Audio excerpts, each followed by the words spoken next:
देखिए, कल हर घर में फादर्स डे पर बच्चों ने अपने पिता को बधाई दी और उनकी अच्छी सेहत की प्रार्थना की है। एक पिता अपने बच्चों के लिए हमेशा हीरो होता है, लेकिन इस खबर को सुनकर आपका मन शायद बदल जाए।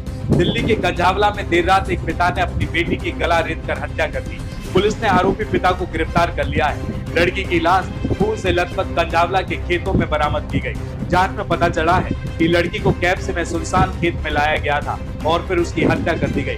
पुलिस ने लड़की के पिता से पूछताछ की तो उसने अपना जुर्म कबूल कर लिया है। दरअसल बाप बेटी के बीच शादी की बातों को लेकर झगड़ा होता था। पिता अपनी बेटी की शादी कराना चाहता था, लेकिन बेटी मना कर देती थी और इसी बात पर पिता ने अपनी बेटी की हत्या कर दी। तो वहीं राजस्थान की राजधानी जयपुर में एक लड़की के अपहरण कर उसकी हत्या के आरोप में पुलिस ने 19 वर्षीय युवक को गिरफ्तार किया है। पुलिस ने रविवार को बताया कि मध्य प्रदेश से नाबालिग लड़के का अपहरण कर उसके बाद उसकी हत्या करने के आरोप में लड़के को गिरफ्तार किया गया है। आरोपी युवक को जयपुर के विधायका थाना क्षेत्र से गिरफ्तार किया गया है। आरोपी अर्जुन प्रजापति मध्य प्रदेश का रहने वाला है। पुलिस ने बताया कि शुक्रवार को प्रजापति और उसकी लड़की के बीच में बहस हुई थी, जिसके बाद उसने लड़की पर हमला कर उसे गंभीर रूप से घायल कर दिया था और इलाज के दौरान रविवार सुबह लड़की की मौत हो गई। तो वहीं 17 जून को ईद अल अजहा पूरा देश मना रहा है और इसको कुर्बानी की ईद भी कहा जाता है, जिसे हम आम बोलचाल में बकरीद कहते सुन सकते हैं। इस खास मौके के लिए नवी मुंबई का एक शख्स कुर्बानी के लिए बकरा लाया, मगर उस बकरे के साथ उसने जो हरकत की उससे बवाल खड़ा हो गया। पिछले 2-3 दिनों से सोशल मीडिया पर एक बकरे की फोटो तेजी से वायरल हो रही है। इस बकरे की पीठ पर अंग्रेजी में राम लिखा हुआ है। फोटो को शेयर करते हुए हिंदू संगठन लगातार बकरे पर भगवान का राम लिखने वाले के खिलाफ एक्शन की मांग कर रहे हैं। हिंदू संगठनों का दावा है कि इससे उनकी भावनाओं को आहत पहुंची। तो वहीं छिंदवाड़ा जिले की अमरवाड़ा विधानसभा सीट पर उपचुनाव के लिए गोंडवाना गणतंत्र पार्टी ने प्रत्याशी की घोषणा कर दी है। सोमवार को प्रेस कॉन्फ्रेंस कर पार्टी ने यहां से देव राविन भलाबी को प्रत्याशी घोषित किया है। अमरवाड़ा सीट से कांग्रेस के टिकट पर विधायक चुने गए कमलेश शाह ने लोकसभा चुनाव से पहले भारतीय जनता पार्टी का दामन थाम लिया था। विधायक पद से इस्तीफा भी दे चुके हैं। इसी वजह से खाली हुई सीट पर 10 जुलाई को उपचुनाव होना है। तो वहीं भारतीय जनता पार्टी ने शिवराज सिंह चौहान को झारखंड का चुनाव प्रभारी बनाया है। भारतीय जनता पार्टी ने 4 राज्यों में आगामी विधानसभा चुनाव के लिए प्रदेश चुनाव प्रभारी की घोषणा की है। मध्य प्रदेश के पूर्व मुख्यमंत्री और केंद्रीय कृषि ग्रामीण विकास मंत्री शिवराज सिंह चौहान को झारखंड राज्य का चुनाव प्रभारी बनाया गया है। तो वहीं असम के मुख्यमंत्री हेमंत बिस्वा शर्मा सह प्रभारी होंगे। तो वहीं महाराष्ट्र में भूपेंद्र यादव प्रभारी बनाए गए हैं। वहीं अश्वनी वैष्णव यहाँ पर सह प्रभारी होंगे। तो वहीं गुना में श्रद्धालुओं की कारें अचानक दुर्घटनाग्रस्त हो गई, जिसमें 3 लोगों की मौत हुई है।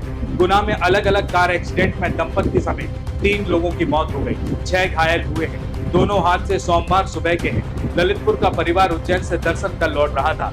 बीनागंज में नेशनल हाईवे 46 पर कार डिवाइडर से टकराई और इसके बाद हाईवे से उतरकर पलट गई।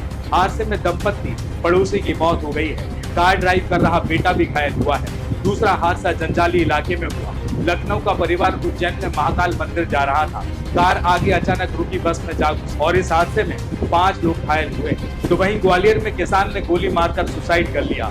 ग्वालियर में एक किसान ने पारिवारिक विवाद के चलते लाइसेंसी राइफल से खुद को गोली मारकर खुदकुशी कर ली। गोली की आवाज सुनते ही परिजन रूम पहुंचे तो देखा कि हर तरफ खून ही खून था। तो वहीं एम्बुलेंस की मदद से घायल को ट्रामा सेंटर ले जाया गया और जहां डॉक्टर ने नब्ज टटोलते ही उसे मृत घोषित कर दिया। तो वहीं मार्च में मध्य प्रदेश सरकार ने श्रमिकों की मजदूरी की दरें बढ़ाकर 1 अप्रैल से लागू किए जाने का आदेश दिया था, लेकिन श्रमिकों को मजदूरी की बड़े दरें मिलती।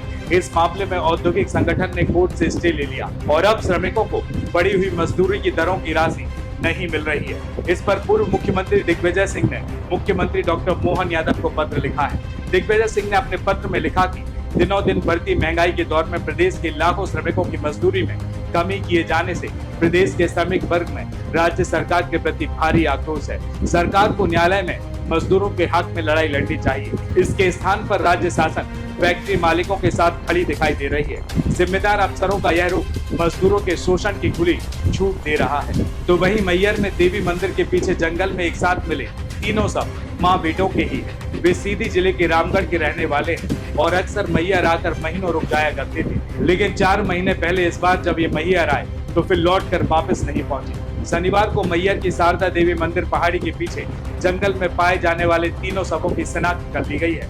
उनकी पहचान छोटकी साकेत, पति शेषमणि साकेत, राजकुमार साकेत तथा दीपक साकेत पिता शेषमणि साकेत के रूप में हुई है। सीएसपी राजीव पाठक ने बताया कि तीनों मृतक आपस में मां बेटे थे। वे खाने कमाने के लिहाज से अक्सर मैहर आते थे और कई महीने यहाँ पर रहते थे। तीनों पूजा पाठ भी बहुत किया करते थे। तो वहीं खंडवा में जंगल माफिया के आगे वन विभाग बौना साबित होता नजर आ रहा है। माफिया ने फॉरेस्ट की 10,000 एकड़ से ज्यादा जमीन पर कब्जा कर लिया है। हरे भरे हजारों पेड़ काटकर जमीन को खेत में तब्दील कर दिया है और अब यहाँ पर बोनी की तैयारी की जा रही है। यहाँ तक कि पेड़ की ठूस तक जला दी गई है और बड़ी बात यह है कि ऐसा पिछले 4 साल से चल रहा है। वन विभाग का भिलाई खेड़ा क्षेत्र तकरीबन 250 हेक्टेयर यानी कि 1000 एकड़ में फैला हुआ है। अतिक्रमण वाला हिस्सा वन विभाग की कुड़ी और खालवा रेंज में है और कटाई वाला सबसे ज्यादा करीब 6000 एकड़ का जंगल नाहर माल कुमठा का है। बाकी भिलाई खेड़ा में 1000 एकड़ और खालवा के समरेश्वर क्षेत्र में 3000 एकड़ जंगल को खेत बनाया गया है। इस तरह करीब 10,000 एकड़ जमीन पर माफिया ने अतिक्रमण कर रखा है। तो वहीं मध्य प्रदेश के जबलपुर शहर में पीएससी की तैयारी कर रहे एक कॉलेज स्टूडेंट की चाकू मारकर हत्या कर दी गई। बदमाशों ने उसके एक दोस्त को भी गंभीर रूप से घायल कर दिया है। दोनों बालाघाट के रहने वाले हैं और 2 दिन पहले ही जबलपुर शहर आए थे। पुलिस कह रही है कि आरोपियों की पहचान करके गिरफ्तारी की कोशिश की जा रही है। फिलहाल वारदात की वजह का खुलासा नहीं हो सका है। तो वहीं भोपाल के कोलार रोड स्थित यूबी सिटी कॉलोनी में रविवार रात को 4 नकाबपोश बदमाश देखे गए। इससे कॉलोनी में दहशत का माहौल है। बदमाश रात करीब 2:30 बजे कॉलोनी में दाखिल हुए और काफी देर तक घूमते रहे। तो वहीं कॉलोनी में बदमाशों का मूवमेंट सोसाइटी में लगे सीसीटीवी कैमरे में कैद हुआ है। बदमाशों के मूवमेंट की शिकायत यूबी सिटी सोसाइटी ने कोलार पुलिस को की है। साथ ही कॉलोनी में पुलिस की गश्त बढ़ाने की मांग भी की है। रिपब्लिक सागर मीडिया को सब्सक्राइब अवश्य करें और आप हमारी आने वाली सभी वीडियो को देखना चाहते हैं तो आपको उसके लिए घंटी जरूर दबानी पड़ेगी ताकि आपको सभी वीडियो की नोटिफिकेशन समय समय पर मिलती रहे। रिपब्लिक सागर मीडिया पर जो भी वीडियो आएगा वह सच की कसौटी पर कसकर ही आएगा।